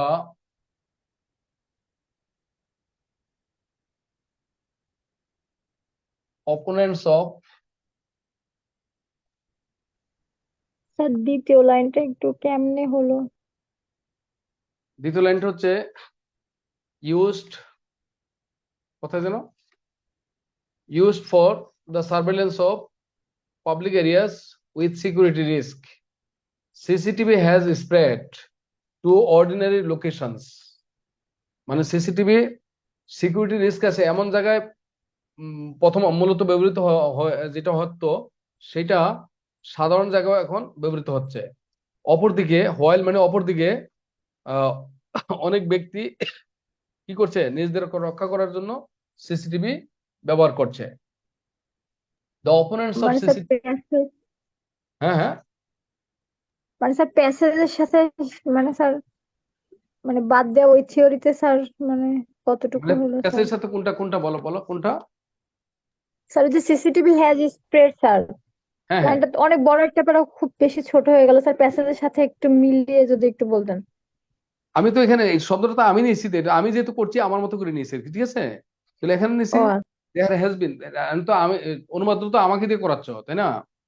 তো সামারি তো আমাকে দিয়ে করাচ্ছ না, তাহলে আমি যেহেতু করছি আমি তো আমার শব্দ তো চেঞ্জ, আমি তো বলছি হুবু একই শব্দ আমি নেব না, মানে এটাকে তুমি অর্থ অনুযায়ী অন্য একটা শব্দ তুমি নিতে পারবা। হ্যাঁ মানে এই সেন্স অনুযায়ী একটা আচ্ছা শব্দ তুমি নিতে পারবা, শব্দ তো তুমি নিতে পারবা, মানে কোনো তোমার অরিজিনালি ইউজড ওই যে মেইনলি ইউজড এরকম মেইনলি হোয়াইল এই শব্দগুলো কানেক্টর গুলো তো তুমি তোমার মতো করে নিতে পারবা। একই ওয়ার্ডকে বারবার না লিখে তুমি এটার সাথে সামঞ্জস্যপূর্ণ একটা ওয়ার্ড তো তুমি তুমি তুমি ইউজ করতে পারবা। এটা যে ওখান থেকে হুবহু বা ওয়ার্ডটা নিতে এমন না তো, মানে ওই কথাটা যাতে মিল থাকে ওইটার মিল রেখে তুমি একটা শব্দ তুমি তোমার মতো করে নিতে পারবা, ঠিক আছে? Sir G CCTV sir. Has spread, এটা সেন্টেন্স কাঠামোটা বিন হবে কি হ্যাঁ হ্যাজ বিন স্প্রেড হবে না না? কেন, হবে না কেন, সিসিটিভি বৃদ্ধি পেয়েছে। তাই প্যাসিভের নিতে হবে না স্যার, হ্যাজ বিন স্প্রেড বা এরকম? না না সিসিটিভি ব্যবহার মানে ছড়িয়ে পড়েছে, সিসিটিভি ছড়িয়ে পড়েছে, বলে ইট হ্যাজ স্প্রেড, আমরা বলি না, বলো ইট হ্যাজ স্প্রেড, ইয়া ছড়িয়ে পড়েছে। আমরা কি বলতে পারি নাকি ইট হ্যাজ স্প্রেড, কথাটা কি it has spread everywhere, It has spread. বলো it has spread everywhere, it has G sir, increased, বলতে পারি নাকি পারি না? বলতে পারি। হ্যাঁ তাহলে সিসিটিভি হ্যাজ স্প্রেড হবে না কেন? Okay sir. কথা বুঝতে পারছি তোমার ব্যাপারটা? আর আমরা তো পিসিবি বলতে ইট এরকম হ্যাজ সেন্স স্প্রেড। করে না যে যে সিসিটিভি তো নিজে নিজে ছড়িয়ে পড়তে পারে না, অন্য কেউ ছড়ায়, এই এরকম সমস্যা তো তো স্যার এখানে। প্যাসিভ করে না। বলো দ্য স্কুল ওপেন্স, বলো দ্য স্কুল ব্রেকস আপ, কারেক্ট নাকি ভুল? বলো স্কুল ছুটি হয়, the school ব্রেকস up at 4 PM। বলো দ্য অফিস ব্রেকস আপ, বলো বিকাল 4টায় অফিস ছুটি হয় এট 5 PM। হয় নাকি হয় না? হ্যাঁ জি স্যার, হয় এগুলো। জি মানে স্যার, কিছু হয়। সেন্স তো তোমার শিখতে হবে। বাঁশি বাজে, বাজে নাকি বাজে না? বাঁশি বাজে এরকম বাক্য জি বাংলায় স্যার। পড়ছো? জি স্যার, বাঁশি বাজে জি ওই স্যার, মধুর এটা ঠিক লগনে আছে, স্যার। এটা মানে করছি এরকম স্যার, এটা সেন্স কিছু শিখো। হ্যাঁ ইংরেজিতে তো এরকম সেন্স আছে কিছু নাকি? জি স্যার, ওই সেন্স থেকে বলছিলাম যে হ্যাঁ প্যাসিভ। হ্যাঁ ওইরকম বলো বাঁশি বাজে, এটা কি প্যাসিভ ভয়েস? না স্যার, হ্যাঁ বলো দেখতে পেয়েছি, দেখতে অ্যাক্টিভ। active কিন্তু সেন্সটা পেয়েছি আছে না? বলে জি জি। স্কুল ছুটি হয়, স্কুল ছুটি হয় কি বাক্যের গঠন অ্যাক্টিভ কিন্তু সেন্সটা পেয়েছি, ঠিক আছে? কেউ না কেউ তো ছুটি দিয়েছে। বলো কিছু বাক্য আছে ইংরেজিতে active in form passive in sense,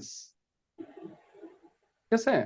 বলে জি। আকারটা অ্যাক্টিভ কিন্তু সেন্সটা পেসিভ। হ্যাঁ এগুলো এরকম বাক্য আছে, কোয়াসি পেসিভ, কোয়াসি পেসিভ, হ্যাঁ, বুঝছো নাকি বুঝো নাই?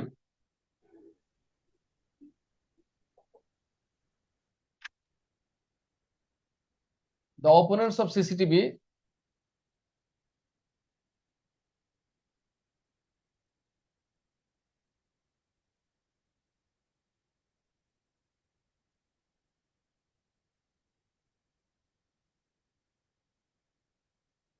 base their arguments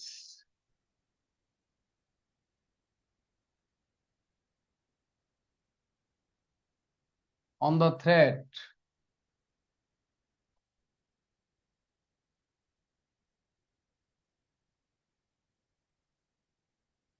to civil liberties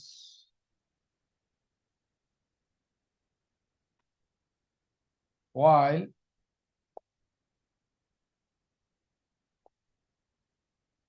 the supporters, একটা প্যাসেজের মধ্যে যদি আমরা পক্ষে বিপক্ষে দুইটা গ্রুপ থাকে, তো যারা বিরোধিতা করে তাদেরকে বলবো আমরা অপোনেন্টস, আর যারা পক্ষে বলেন তাদেরকে নেবো আমরা সাপোর্টার্স, ঠিক আছে? তো এই প্যাসেজের মধ্যে সামারি লেখার সময় যদি দেখেছি প্যাসেজে দুইটা গ্রুপ আছে, একটা গ্রুপ একটা ওই বিষয়টাকে সমর্থন করছে, আর একটা গ্রুপ ওইটাকে বিরোধিতা করছে, তাহলে যারা বিরোধিতা করছে তাদেরকে নেব কি, the opponents of dash.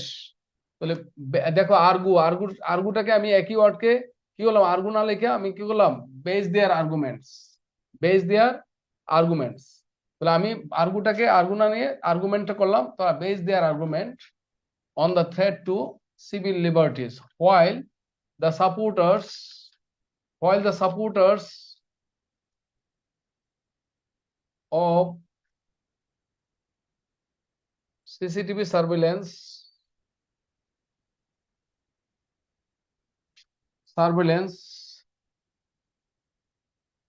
argue that it is a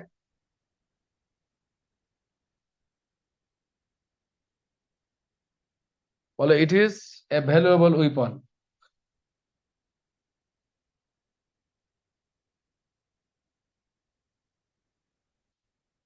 It is a valuable weapon.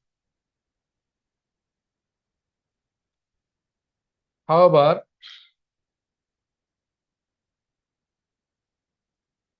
there is no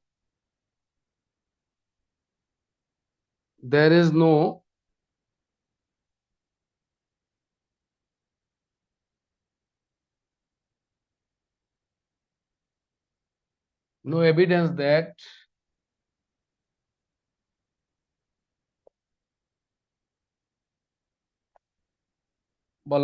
it reduces crime.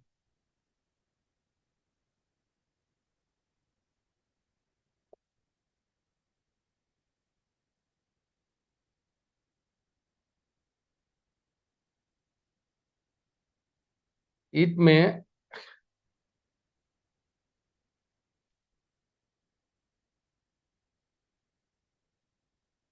act as a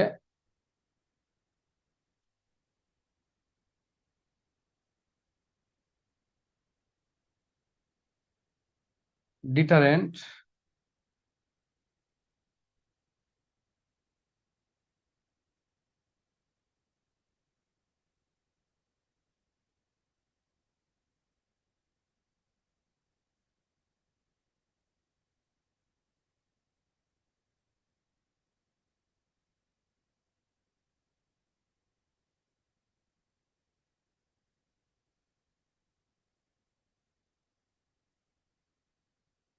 as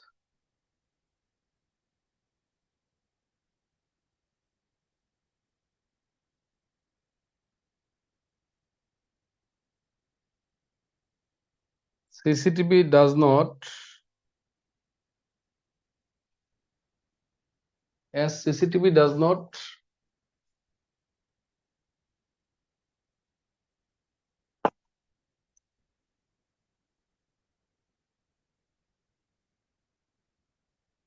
solve many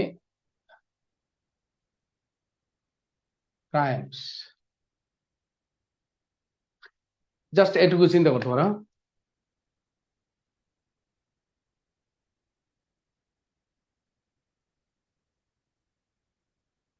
এই লিঙ্কটা চাইলে তুমি ঢুক করতে পারো।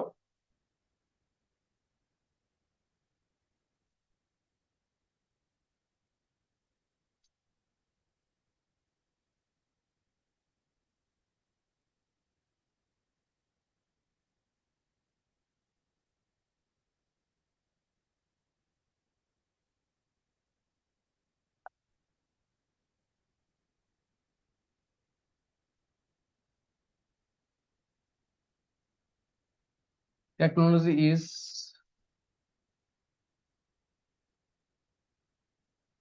developing in a way that technology is developing in a way that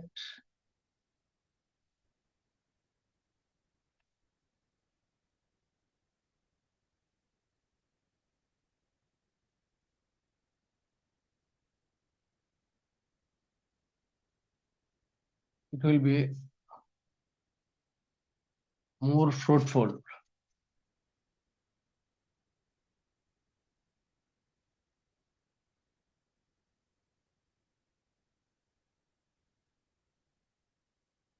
In future এই লিঙ্কটা তুমি চাইলে অ্যাড করতে পারো।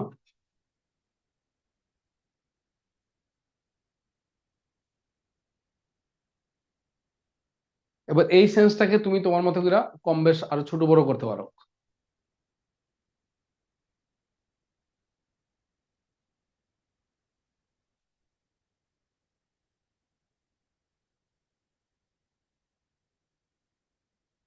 Sir, it may act as a deterrent as CCTV does not solve any crime, no many crimes, sir.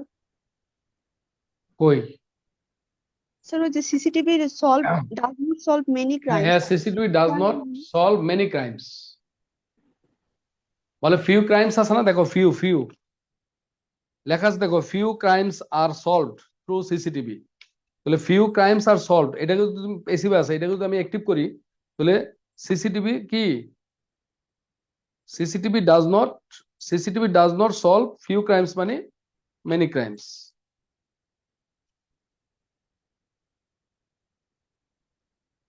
Few crimes are solve, এটা তো পেসিভে আছে, তাহলে এটাকে অ্যাক্টিভ করলে কি হবে, ডাজ নট সলভ, আর জায়গায় ডু নট ডাজ নট, সিসিটিভির সাথে ডু নট ডাজ নট হবে।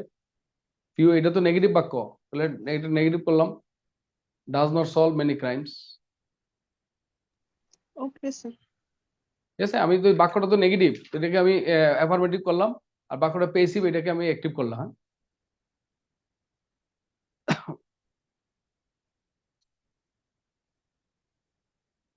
ঠিক আছে।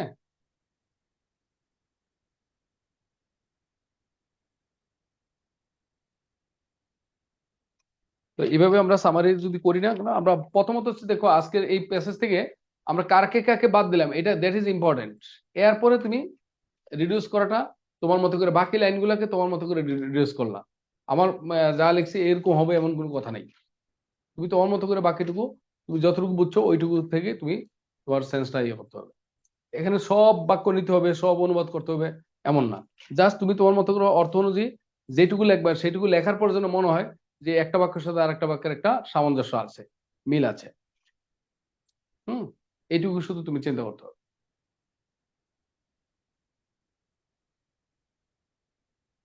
এখানে আমি যে লিখছি মেইনলি ইউজড ফর সার্ভেলেন্স, এই কথাটা যে এইভাবে লিখতে হবে তোমার কথা নাই, তুমি লিখতে পারো Britain has a large number of CCTV cameras. হ্যাঁ, people are using CCTV, people use CCTV for the surveillance of public areas with security risk for a long time. They also use CCTV in ordinary locations,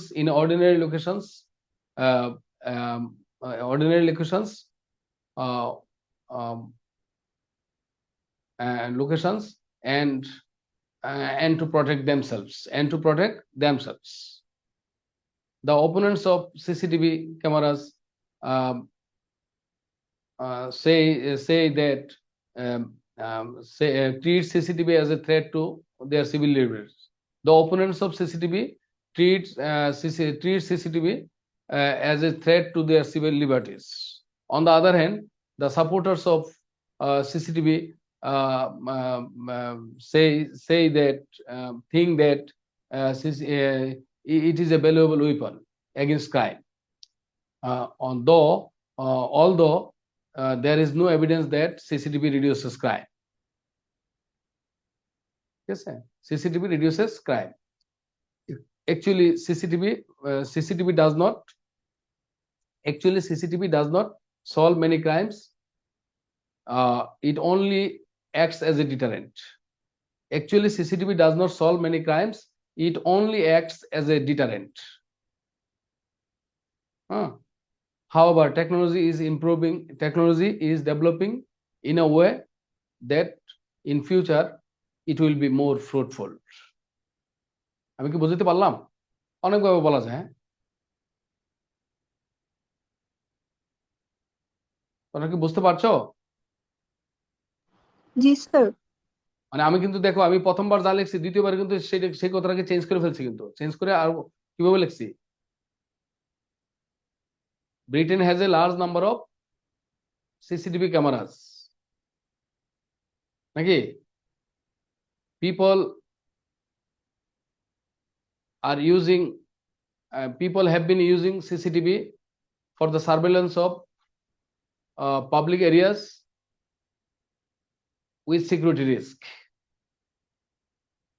They are also using CCTV in everyday locations.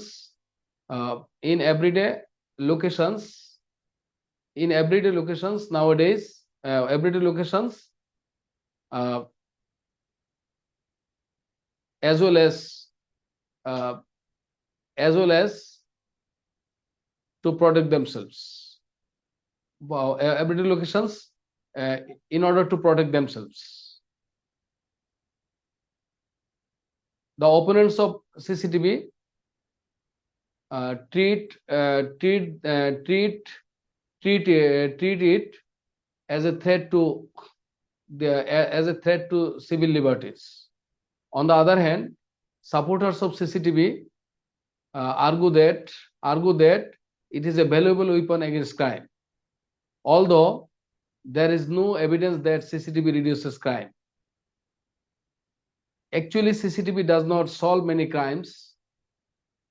It only acts as a deterrent.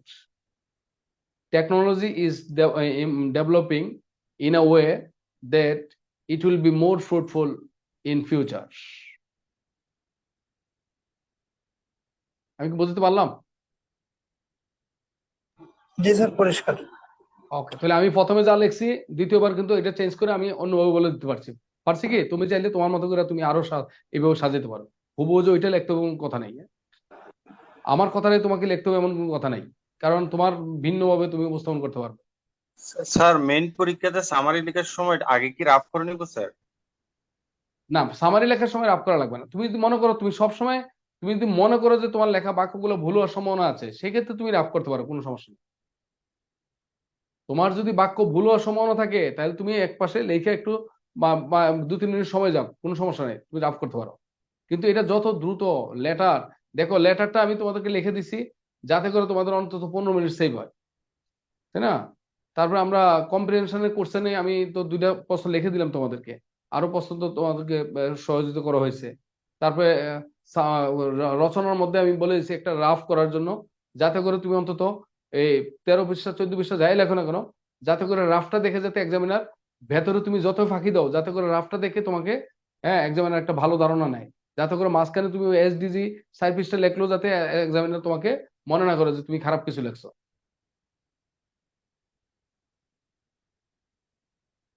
ঠিক আছে?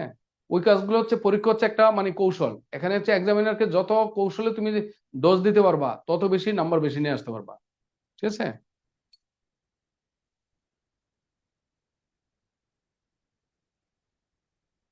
তো ঠিক আছে, আজকে এ পর্যন্তই। হ্যাঁ sir, এটা আসসালামু একটু আলাইকুম। আপলোড দিয়ে দিন স্যার। হ্যাঁ বলো। স্যার হ্যাঁ, বুঝি নাই। স্যার, এই প্যাসেজ দুটো একটু আপলোড দিয়ে স্যার। কোন প্যাসেজ দুইটা? আর যে দুইটা আর কি ওই যে সংরক্ষণ লেখাইছেন রাখার জন্য। আজকে। ও এটা কেন লিখে দিলাম না বোর্ডে, এই তো বোর্ডে লেখা আছে না। না স্যার, বোর্ডে বলতেছে যে পিডিএফটা দিয়ে দিবেন এই যে মেইন একটা প্যাসেজের। সিস্টেম ওই মেইন প্যাসেজের পিডিএফটা হ্যাঁ দিয়ে দিব, পিডিএফ এই পিডিএফটা দিয়ে দিও। হ্যাঁ হ্যাঁ, দুইটা পিডিএফ স্যার তো আছে তো, বললাম পিডিএফ যে তো এই আছে, গ্রুপে প্যাসেজ দেওয়া আছে, দুটো একটু গ্রুপে আপলোড দেওয়ার জন্য স্যার, গ্রুপে দেওয়া আছে, তাহলে একটু আপলোড দেওয়া আছে, সংরক্ষণে থাকতো। এটা প্যাসেজ দেওয়া আছে, দিয়েছিলেন তো তো দেওয়া স্যার। আছে। তোমরা এটার সামারি করে প্রয়োজনে সামারিটা করে আমাকে আরেকবার দেখাইতে পারো, সমস্যা নেই। হ্যাঁ, আমি কি তোমাদের মোটামুটি বেসটা ধরতে পারছি যে কোন কোন জিনিসগুলো বাদ দিবা, কিভাবে বাদ দিবা, বাদ দেওয়ার এটা ধরতে পারছো কিনা সেটা বলো আগে। সেইটা যদি ধরতে পারো তাহলে বাকিটা তুমি সমাধান করতে পারবা, কিন্তু বাদ যদি না দিতে পারো তাহলে কিন্তু সমাধান হবে না, আগে বলে রাখি।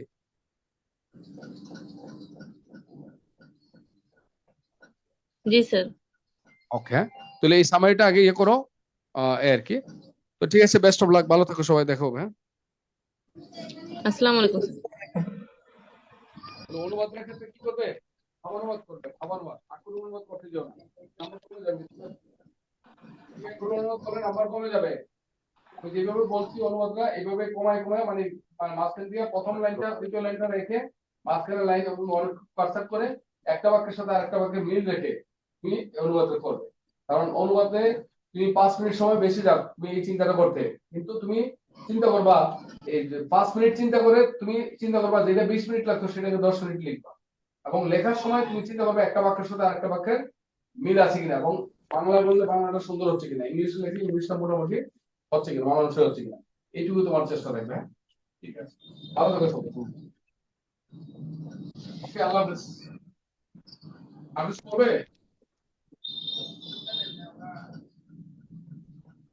কিছু বলবে কেউ? হ্যাঁ, না স্যার, ঠিক আছে। বাই, আল্লাহ হাফেজ। Thank you everyone.